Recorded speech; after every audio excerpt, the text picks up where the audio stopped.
सूत्र का अर्थ होता है धागा या डोरा और पात का अर्थ होता है गिरना या गिराना। जैसे हिमपात का अर्थ बर्फ का गिरना, पाला पड़ना। अश्रुपात मतलब आंखों से आंसुओं का गिरना।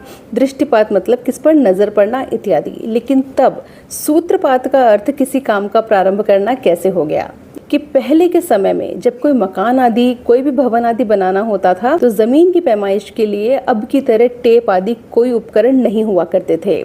ऐसे में लकड़ी का एक गुटका लिया जाता था और उसे किसी डोरे पर बांध दिया जाता था और जब ज़मीन नापनी होती थी तो लकड़ी के इस गुटके को ज़मीन पर गिराया जाता था। तब गुटके के साथ साथ खुद डोरा भी ज़मीन पर गिर जाता था और इस तरह से ज़मीन की पैमाइश की जाती थी। अब चूंकि डोरे को सूत्र कहते हैं और पात का मतलब गिराना है, तो इसलिए सूत्रपात का अर्थ हो गया किसी नए काम को प्रारंभ करना। नया काम इसलिए क्योंकि इस सूत्रपात के बाद ज़मीन को मापने के बाद में ही भवन निर्माण आदि का कार्य